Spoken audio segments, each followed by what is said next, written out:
thank you all for being here with us today to celebrate White Cane Day.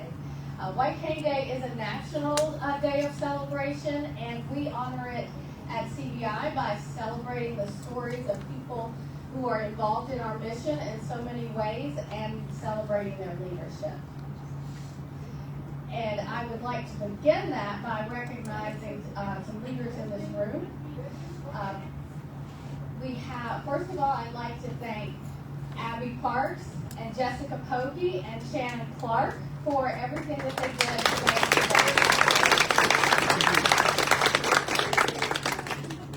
And I'd also like to thank and recognize Ernest Burton and Ashley Hatcher.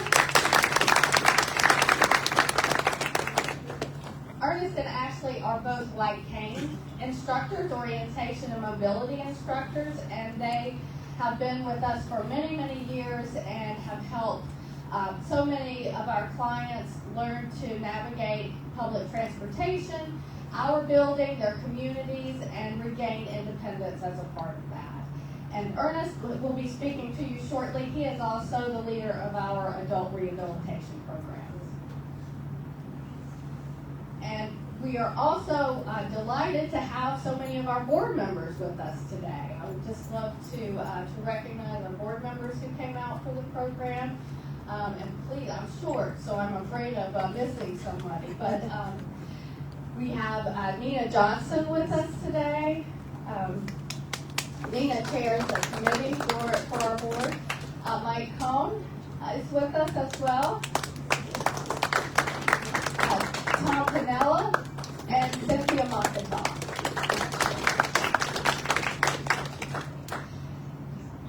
And I'd also like to thank our supporters who make our mission possible. As many of you know, 50% of our programs are funded directly through philanthropy. So our generous support of our board and other supporters that really makes our mission possible.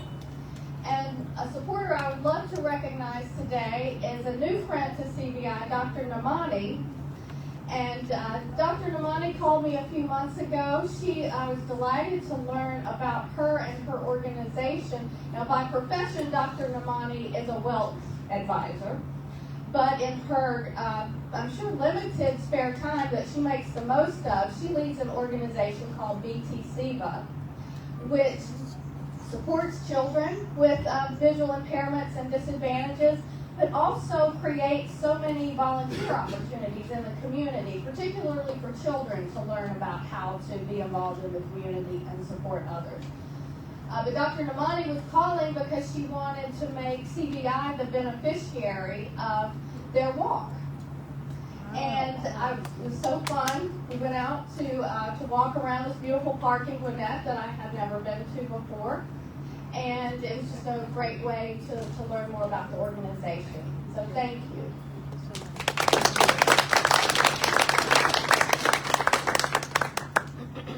And as many of you know, CVI has its own event every year, Night Visions. And we are so thrilled to have one of our honorees with us today, Gia Pergolini. Many of you may have heard about Gia. She's quite famous now. She has just won some gold medals at the Paralympics in Paris.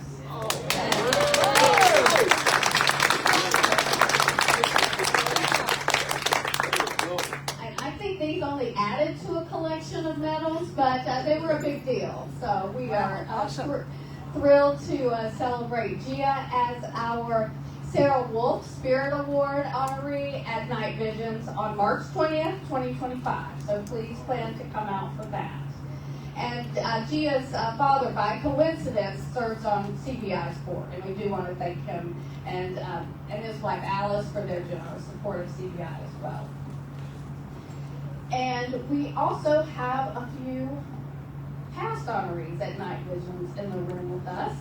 We have George Acey, who has received leadership awards at Night Visions in the past, and Bridget Suttle, who is a previous winner of the Sarah Wolf Spirit Award. And George and Bridget, many of you in the room already know them because of their significant leadership and putting their hearts into everything we do at CVI. And one of the most important ways they do that is by leading our peer support groups. And the support groups are such an important part of our mission, and George and Bridget's leadership is really the heart of that. And it's really what we're here to celebrate today with White Cane Day, is people, all of you and so many others in the community coming together to share your experiences, to share your strength, and sharing stories of reclaiming independence and hope and joy. And that is what I'm excited to celebrate with all of you today, and just want to express how grateful I am and how grateful we all are on the staff at CVI to be a part of your lives and a part of your journeys. And thank you for sharing that with us today. And now, I'll turn it over to Ernest.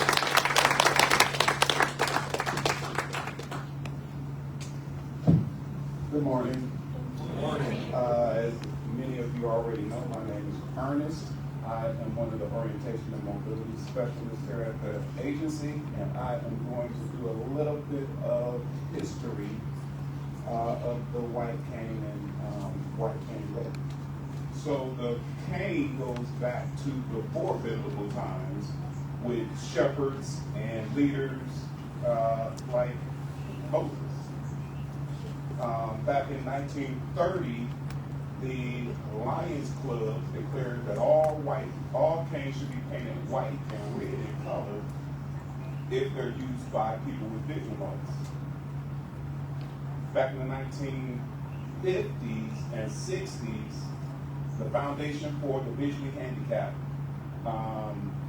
was began by some concerned parents who wanted to have services for their children. And that eventually became known as the Center for the Visually Impaired. In 1953, Georgia enacted its White Cane Law. 1964, White Cane Safety Day was established by President Lyndon B. Johnson. In 1990, the Americans with Disabilities Act was enacted. Then in 2003, I jumped ahead but in 2003, the Center for the Visually Impaired moved to this current location. In 2017, Governor Nathan Deal, the Georgia House of Representatives, the City of Atlanta, all reaffirmed White Cane Day with a proclamation presented to CVI. The City Council and all its members in 2019 reaffirmed White Cane Day. And then today, the City Council also again reaffirmed White Cane Day.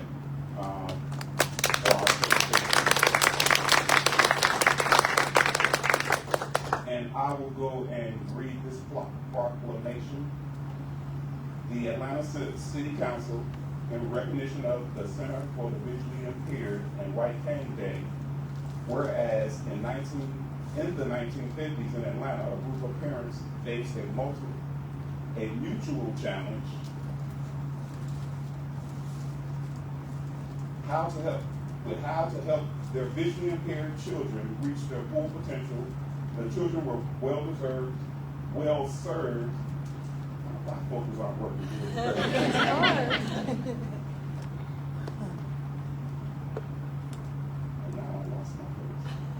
The children were well served by an organization called the Foundation for Visually Handicapped Children. And whereas the ensuing years have brought reorganization, a merger, self-service expansion, and multiple name changes, today the Center for the Visually Impaired, CVI, is Georgia's largest comprehensive, fully accredited, private nonprofit aid organization providing rehabilitation services for visually impaired and blind people of all ages. empowering them to live with independence and dignity. And whereas the White Cane provides blind and visually impaired individuals with a means of mobility that increases self-reliance and self-confidence and allows such individuals to pursue more productive lives. And whereas White Cane Awareness Day was established in 1964 to increase public awareness of the significance of the white cane and the need for motorists to exercise caution and courtesy when approaching an individual carrying a white cane. And whereas the state of Georgia updated its statutes in 1990 to guarantee the right of way to blind pedestrians using a white cane or a guide dog when crossing a street. And whereas there is often a lack of awareness among the general public regarding the abilities of blind and visually impaired individuals.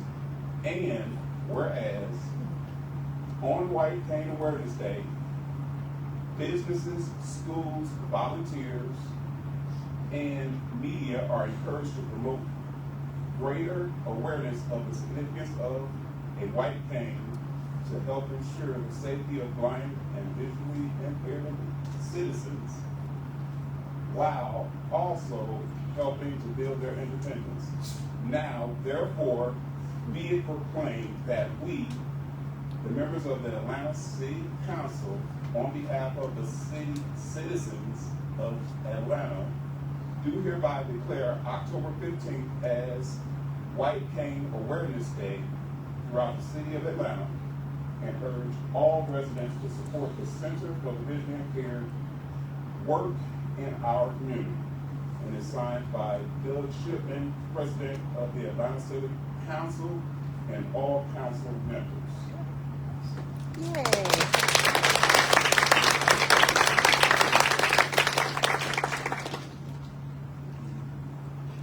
Thank you so much, Ernest. Before we get into the speakers, I just wanted to let everyone who has a ticket know that for the raffle, on behalf of Mr. George, we will be giving away a pair of Ray-Ban Meta AI glasses.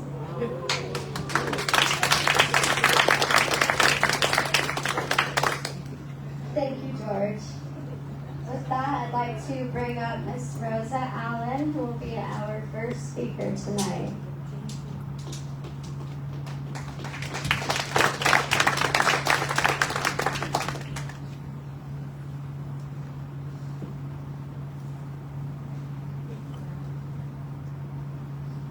Good morning. Good morning. First, I would like to say thank you to CVI and all the people that work here. No, could you put the mic closer? We can't hear it. Without all of you, this would not be possible. George and Bridget, the support group does so much for, the support groups do so much for so many of us, especially me.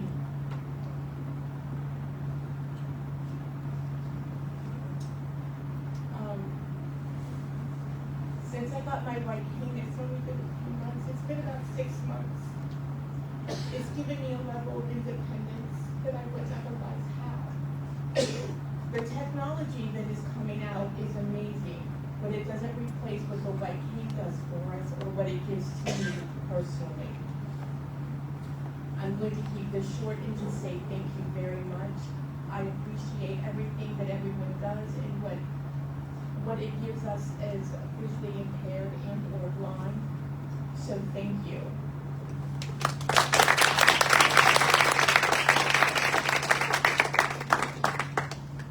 Thank you, Rosa, for sharing that with us. We're happy you're a part of our community.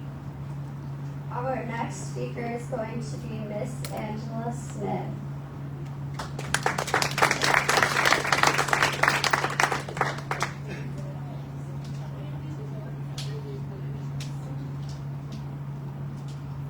Good morning. Giving honor first, I give honor first to my Creator, and I feel very privileged to be here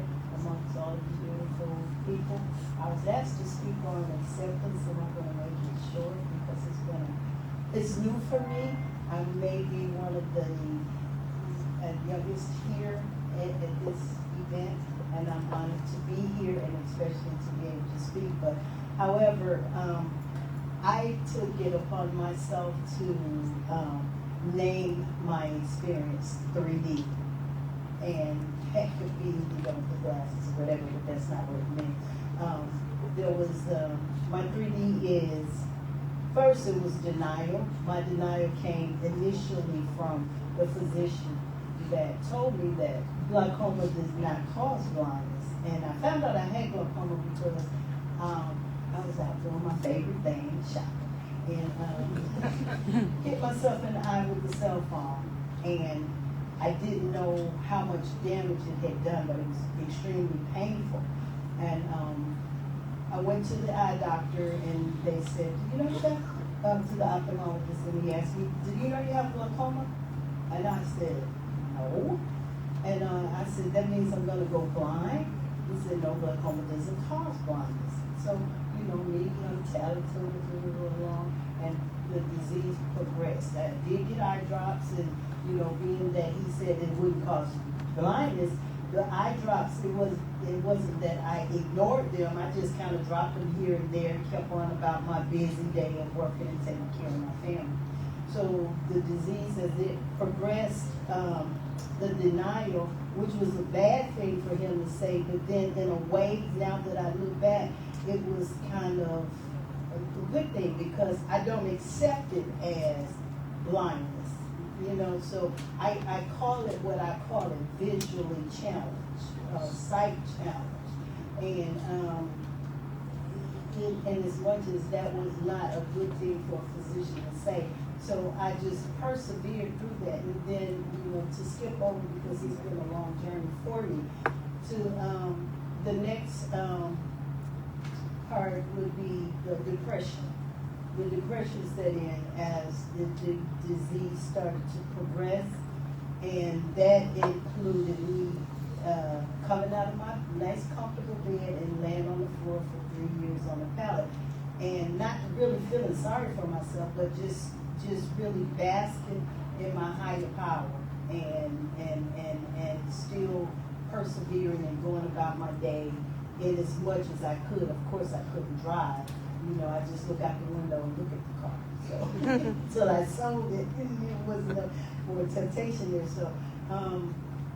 So it was that, and it was depression, and then, you know, there was a lot of crying and tears, and but I could still clearly see to a vast degree, and it just started to progress, and, you know, the depression, it came, but I persevered and pressed through it. And the third 3D was deliverance, and deliverance came when I decided to get up off the floor and pick up that bed and walk with it. You know what I mean? And I first started by remembering. That was my first delivering process, and that was remembering as far back as I could remember. And I went all the way back to my childhood, and I took this to a point of everything that I've learned throughout my years of living led up to this point. You know, even with me being a student at Georgia State and going down to the Grady Memorial Hospital, and then for years and years, there was this blind man that ran the little cafe there for years, and I'm past 50, so a long time ago.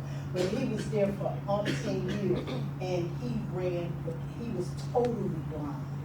And I couldn't understand how, so that gave me encouragement, you know, even though back then I didn't know that I would be here today. So I thought about that, and I thought about all of the challenges that I persevered through, and being a single mom and rearing 3 children and grandchildren, and, you know, and all of these lemons, I just, every time the roller coaster hit, I grab a bag of sugar and I'll pick it up and I just take it uphill with me, you know, because it's a real roller coaster. And so after that, you know, I just remember to reiterate even the more, as I always did, the serenity prayer, you know, the courage to change the things that I can't can, and the courage to change things that I can, and to accept the things that I can't, and the wisdom to know the difference. And I coined my own phrase, it's not a period with this, it's all in commas. This is not the end, Angela, and this is not the end for any of us. Put a comma behind every incident, and every hill, and every mountain, and every valley. Just put a comma there and persevere through the process. And it's different for each one of us, as we all are innate. And I take a little bit of this and a little bit of that, and I add it to a whole lot of me, and keep it moving.